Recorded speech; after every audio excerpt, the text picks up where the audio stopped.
नमस्कार दोस्तों। आज के इस वीडियो में हम आपको बताने वाले हैं कि किसी भी कंपनी की प्रेस हो और वो गर्म नहीं हो रही है तो उसको कैसे रिपेयर किया जाता है। साथ में ये भी बताएंगे अगर प्रेस कपड़े जला रही हो या कम हीटिंग कर रही हो और इस टाइप की समस्या आ रही हो तो इस वीडियो में हम आपको फुल संपूर्ण जानकारी देने वाले हैं। तो इस प्रेस की जो पावर केबल है मैंने सप्लाई में लगाई और इसको ऑन किया है इसके थर्मोस्टेट को। तो यहाँ पे एलईडी जल रही है लेकिन ये प्रेस बिल्कुल भी गर्म नहीं हो रही है। तो इस पावर केबल को हटाते हैं एक बार सप्लाई से अलग।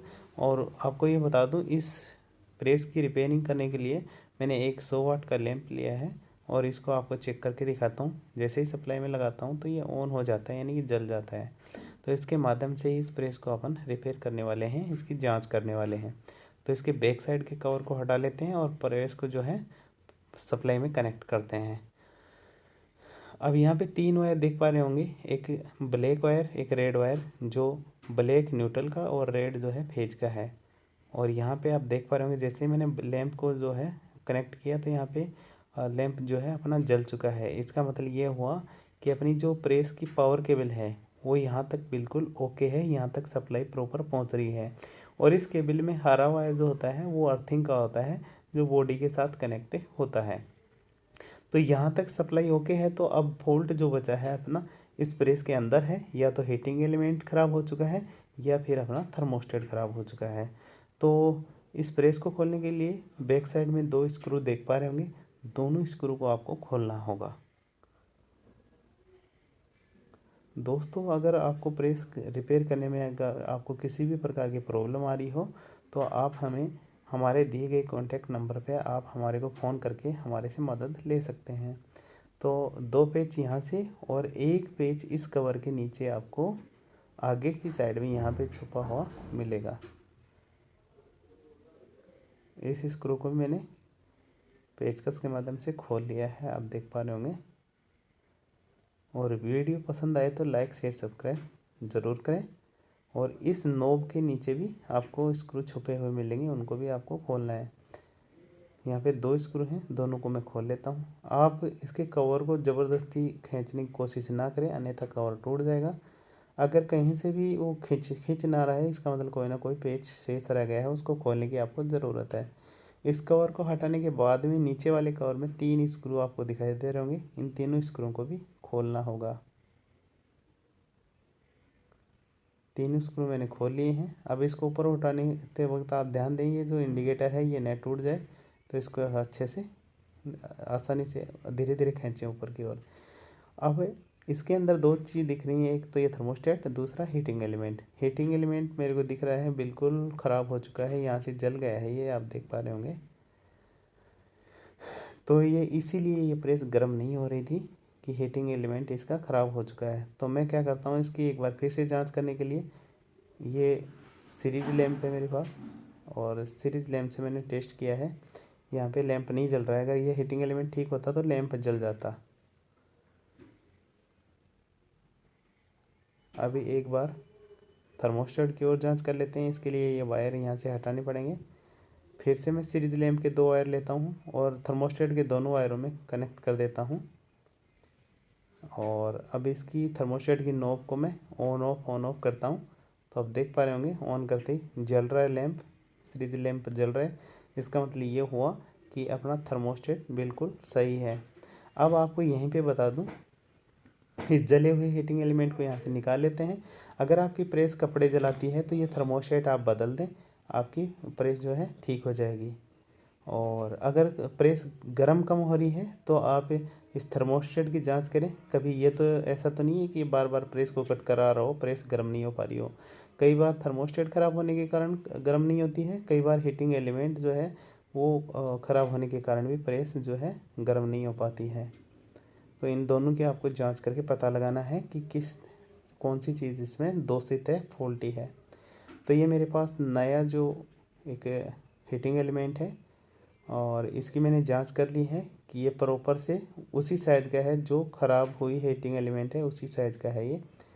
और इसको इस बेस पे जो है सोल प्लेट जिसको बोला जाता है, इसके ऊपर इसको रख के और लकड़ी के हथौड़े से या प्लास्टिक के हथौड़े से इसको पीट कर और इसके स्लॉट में आसानी से बिठाना है आपको। इतनी तेज़ भी न मारें कि ये पंचर हो जाए या लीकेज होके ख़राब हो जाए हीटिंग एलिमेंट। तो आप देख पा रहे होंगे मैंने पहले भी जांच कर ली थी, लेकिन आपको भी मैं जांच करके दिखा देता हूँ कि बिल्कुल सेम साइज़ का है।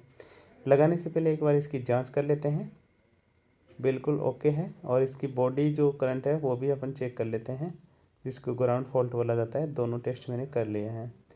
हथौड़े से पीट के इसको सोल प्लेट में मैंने बिठा लिया है। और एक बार लगाने के बाद में इसकी जांच ज़रूर करेंगे, क्योंकि कई बार क्या होता है, देखने को मिला है कि लगाते वक्त जो हथौड़े से पीटते हैं उस टाइम पे ये शॉर्ट सर्किट हो जाता है या ग्राउंड फॉल्ट हो जाता है। तो मैंने दोनों टेस्ट कर लिए हैं आपके सामने, ये ग्राउंड फॉल्ट नहीं है, बिल्कुल ओके है। तो अब इसके कनेक्शन कर लेते हैं। कनेक्शन करने से पहले थर्मोस्टेट लगाना होगा यहाँ पे, तो थर्मोस्टेट लगा लेते हैं। थर्मोस्टेट के 2 वायर होते हैं। ये एक तरह का ऑटो कट स्विच होता है।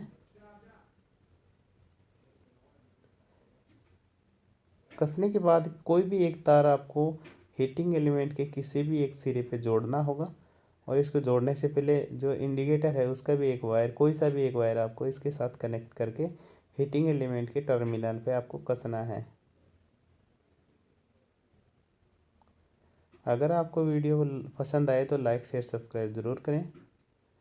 अब आपके पास हीटिंग जो थर्मोस्टेट है उसका एक वायर आपको आपके पास बचेगा। और जो ये जो एक आप स्ट्रिप देख पा रहे होंगे, ये शेष बची स्ट्रिप जो है हीटिंग एलिमेंट के शेष बचे सिरे पे जोड़ेंगे। इसके साथ ही इंडिकेटर का बचा शेष वायर भी इसके साथ कनेक्ट कर देंगे। अब आपके पास एक स्ट्रिप हो चुकी है, एक थर्मोस्टेट का वायर हो चुका है। इन दोनों पे सप्लाई अपने को कनेक्ट करनी होगी। और अपन जांच कर लेते हैं एक बार, सीरीज में जांच कर रहे हैं। जैसे ही थर्मोस्टेट को ऑन किया तो ऑन, ऑफ किया तो ऑफ हो रहा है। इसका मतलब अपने कनेक्शन जो है प्रॉपर हो चुके हैं। बिल्कुल अच्छे से थर्मोस्टेट काम कर रहा है। तो कनेक्शन करने के बाद में इसका ये कवर लगाना होगा। मोटा वाला जो होल है वो आप देख पा रहे होंगे इंडिकेटर का है, और पीछे 2 हैं वो न्यूट्रल और फेज की सप्लाई देने के लिए हैं। मेन कनेक्शन यहीं पे होंगे। ये कवर लगाने से पहले आपको मैं बताऊं, यहाँ पे ये पोर्सिलिन के मणिये होते हैं, इनको यहाँ पे लगाना है। ये नहीं लगाओगे तो जो ये प्लास्टिक की बॉडी है ये नीचे वाली मेटल के साथ कनेक्ट हो जाएंगे, और ये बॉडी जो प्लास्टिक की कवर है ये पिघल जाएगा। तो इन बॉडी के से दूर रखने के लिए ये पोर्सिलिन आप ज़रूर लगाएं। तीनों स्क्रू लगा के इस बॉडी को अच्छे से कनेक्ट कर देंगे, और ऊपर इसकी प्लेट और ये जो कवर है ये भी लगा देंगे। इसके आगे एक स्क्रू होगा, पीछे 2 स्क्रू होंगे, है ना। मैंने नॉब भी लगा ली है थर्मोस्टेट वाली, और पीछे के दोनों स्क्रू लगा के अच्छे से टाइट कर दिया है इनको। यह लगाने के बाद में आप पावर केबल के कनेक्शन भी करने हैं। तो एक जो है न्यूट्रल के साथ कनेक्ट कर देते हैं पावर केबल का वायर, और दूसरा इस जो थर्मोस्टेट वाला जो वायर बचा है उस पर कनेक्ट कर देते हैं। इसमें अर्थिंग का वायर नहीं है इस पावर केबल में, इसलिए अर्थिंग का वायर जो है मैं कनेक्ट नहीं कर रहा हूँ। अगर होता इसमें तो मैं बॉडी के साथ ज़रूर कनेक्ट करता।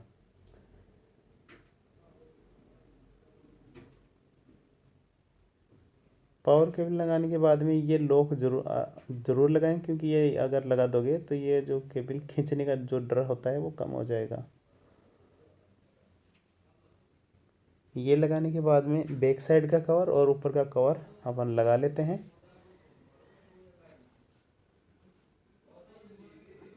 प्रेस जो है अपनी कंप्लीट फिटिंग हो चुकी है। एक बार इसकी सीरीज में टेस्टिंग कर लेते हैं। आप देख पा रहे होंगे ऑन करते ही ऑन, ऑफ करते ही ऑफ हो रहा है।